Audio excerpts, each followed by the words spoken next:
La plupart des gens qui commencent le jardinage croient une chose simple.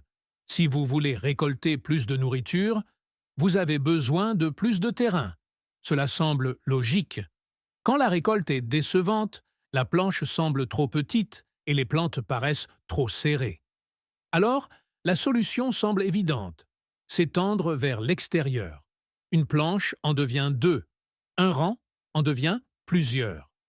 Cette croyance n'est pas accidentelle, elle est enseignée. Les sachets de graines indiquent un espacement large. Les livres de jardinage mettent l'accent sur des rangées et des allées dégagées. Les jardineries vendent des bacs plus grands, comme solution au faible rendement. Alors, les gens investissent. Ils labourent le sol jusqu'à ce qu'il paraisse propre et meuble. Ils cèdent une plus grande partie de leur jardin aux légumes. Et à la fin de la saison, la récolte est toujours médiocre. Parce que le problème n'a jamais été la taille du jardin. Le problème était le système utilisé à l'intérieur, un système conçu pour les machines et la commodité, non pour la façon dont les plantes poussent réellement. Premièrement, les plantes n'ont pas besoin de largeur. Les racines ont besoin de profondeur. Les plantes n'ont pas évolué pour pousser dans un sol peu profond et compacté qui est perturbé chaque saison. Dans les systèmes naturels, les racines poussent vers le bas, pas vers l'extérieur. Le sol se développe en couches stables. La vie microbienne opère en continu et la zone racinaire n'est jamais comprimée par le piétinement. Cette structure verticale est importante. Lorsque les plantes sont forcées de vivre dans un sol peu profond, leurs racines heurtent une couche compactée et s'étendent latéralement à la place. Les nutriments s'entassent près de la surface. La compétition augmente, les plantes s'affaiblissent, et un espacement plus large devient nécessaire juste pour survivre. Mais quand on investit dans la profondeur du sol, la biologie change. Les racines poussent verticalement. Chaque plante occupe une couche de sol différente. L'eau, l'oxygène et les nutriments sont accessibles plus efficacement. La compétition chute de manière spectaculaire. C'est pourquoi un sol plus profond permet une plantation plus serrée sans stress. Les plantes n'ont pas besoin de plus d'espace horizontal. Elles ont besoin de place pour pousser vers le bas. Et ce principe biologique est le fondement du système de planches profondes. L'erreur fondamentale du jardinage familial moderne est qu'il ne s'est pas développé pour les petits espaces. Il a emprunté sa structure à l'agriculture industrielle. Des rangées larges, des allées larges, de grands espacements et un labourage fréquent. Ce système n'a pas été conçu autour de la biologie des plantes. Il a été conçu pour la commodité humaine et les machines. Du point de vue de la science du sol, cela crée qu'un problème fondamental. Le piétinement répété et le labourage compactent le sol sous la surface. Une fois que les racines heurtent cette couche compactée, elles cessent de pousser vers le bas et sont forcées de s'étendre latéralement près de la surface. Des racines peu profondes signifient une demande en eau plus élevée, des plantes plus faibles et une résilience moindre. En même temps, le compactage détruit la structure du sol. Les poches d'air s'effondrent, l'oxygène diminue, le mouvement de l'eau ralentit, et la vie biologique qui maintient la fertilité du sol commence à disparaître. Et puis, il y a la question de l'espace. Dans un système de rangée typique, un grand pourcentage du jardin devient des allées de circulation. Cette terre reçoit le soleil et la pluie, mais ne produit aucune nourriture. Ainsi, la véritable limite n'est pas l'espace. C'est un système qui priorise l'accès et l'apparence sur le fonctionnement réel du sol et des racines. Quand les gens entendent le terme « plantation dense », ils imaginent généralement des plantes faibles, une pression des maladies et une compétition intense. Cette hypothèse est vraie dans un sol peu profond et compacté. Dans les planches profondes, les conditions sont différentes. Les racines poussent vers le bas au lieu de s'étendre latéralement. Chaque plante occupe une zone verticale distincte dans le profil du sol, de sorte que la compétition horizontale est considérablement réduite. C'est ce qui permet un espacement plus serré pour les tomates, aux légumes-feuilles de former un paillis vivant et aux cultures de racines d'être plantées de manière dense, puis éclaircies plus tard sans stress. L'effet le plus important se produit au-dessus du sol. Une canopée complète protège le sol par l'ombre. Un sol ombragé perd moins d'humidité, étouffe les mauvaises herbes, stabilise la température du sol et soutient une vie du sol active. La plantation dense fonctionne parce que le système de sol en dessous peut la supporter. Une planche profonde n'est pas une astuce ou un raccourci. C'est un système de culture complet construit autour de la fonction du sol. La structure de base est simple, une planche de 4 pieds de large, de n'importe quelle longueur adaptée à votre espace, avec environ 2 pieds de sol meuble et fertile. Cette largeur de 4 pieds n'est pas arbitraire, elle est basée sur la portée humaine. Elle vous permet de travailler des deux côtés de la planche sans jamais marcher dans la zone de culture. Et ce détail compte plus que la plupart des gens ne le réalisent. La structure du sol est fragile.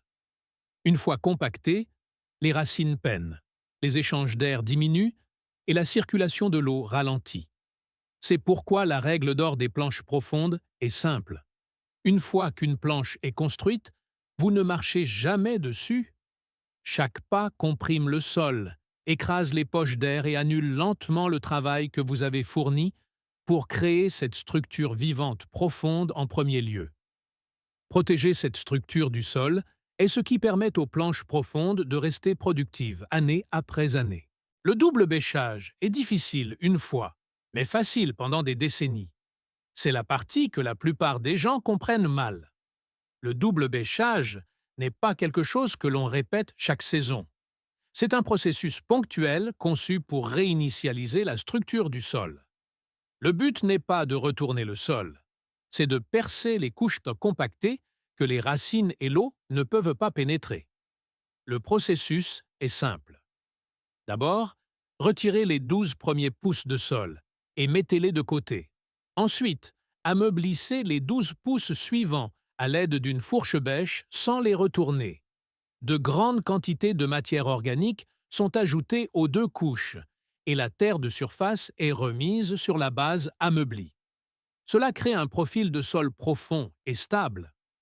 Les racines peuvent pousser vers le bas sans résistance. L'eau et l'oxygène circulent librement dans le sol. La vie microbienne et les vers de terre peuvent se réinstaller à long terme. Une fois cette structure construite, le travail change. Il n'y a plus de labourage, plus de bêchage, seulement de la matière organique ajoutée par le haut. À ce stade, vous ne préparez plus une seule culture. Vous construisez une infrastructure de sol qui soutient chaque culture qui suit. Les planches profondes ne sont pas plantées en rangée droite. Elles sont plantées en utilisant des motifs en quinconce, généralement un espacement triangulaire ou hexagonal.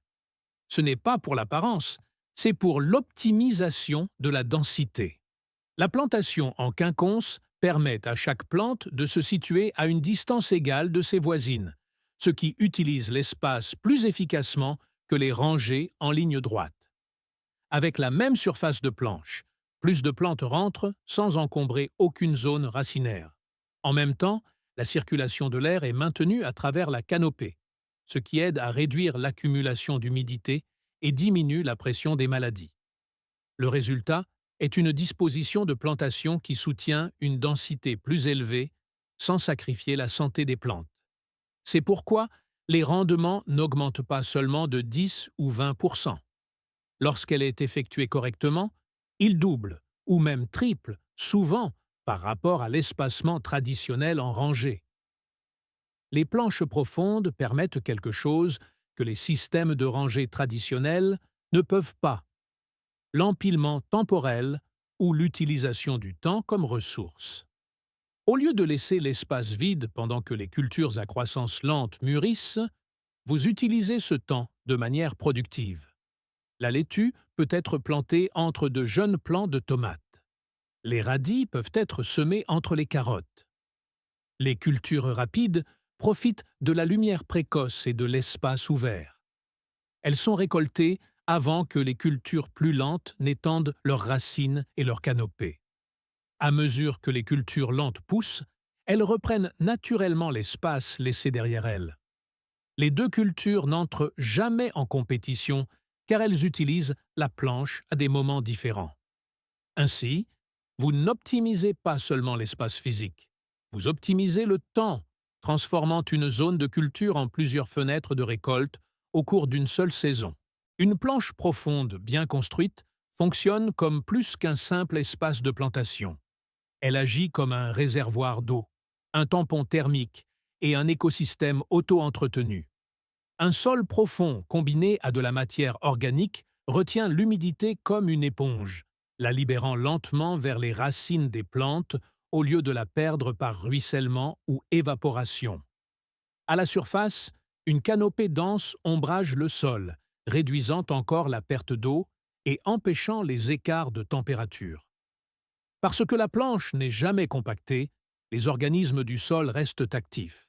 Les vers de terre, les microbes et les champignons s'occupent naturellement de l'aération et du cycle des nutriments. Le résultat est simple, un arrosage moins fréquent, beaucoup moins de mauvaises herbes et un entretien continu minimal. Non pas parce que vous faites plus d'efforts, mais parce que le système lui-même fait la majeure partie du travail. Ces résultats ne sont pas théoriques, ils sont basés sur des chiffres réels. Une seule planche profonde, mesurant 4 par 20 pieds, peut produire environ 100 à 120 livres de tomates en une saison, ou des rendements équivalents d'autres légumes, sans dépendre d'engrais synthétiques. Ce niveau de productivité provient d'un accès efficace aux racines, d'une humidité du sol stable et d'une activité biologique continue, et non d'intrants ajoutés. À cette échelle, environ 500 pieds carrés de planches profondes peuvent réalistement approvisionner un ménage en légumes frais, alors que les systèmes de rangée traditionnels nécessitent souvent beaucoup plus d'espace pour obtenir le même rendement. Ce n'est pas du marketing, c'est l'effet combiné des mathématiques, de la biologie du sol et de la physique élémentaire travaillant ensemble. Ce n'est pas un retour en arrière, c'est la correction d'une erreur. Cette méthode n'est pas démodée. Elle ne sert tout simplement pas l'agriculture industrielle. Les systèmes industriels priorisent les machines, les espacements larges et l'échelle, alors que les jardins familiaux ont besoin d'efficacité, de qualité, de peu de travail et d'une faible empreinte au sol. Les planches profondes résolvent exactement ce problème. Au moment où vous cessez de vous étendre vers l'extérieur et commencez à construire vers le bas, votre jardin change. L'espace cesse d'être une limite et devient une opportunité. Ce n'est pas du battage publicitaire, c'est la réalité. Si cette approche du jardinage en planche profonde a changé votre regard sur votre jardin, n'hésitez pas à vous abonner et à aimer la chaîne. Nous mettons au jour la sagesse agricole, qui a été enterrée par les habitudes industrielles. Commencez à construire vers le bas et cultivez votre avenir. Notre prochaine exploration des secrets du sol ouvrira bientôt.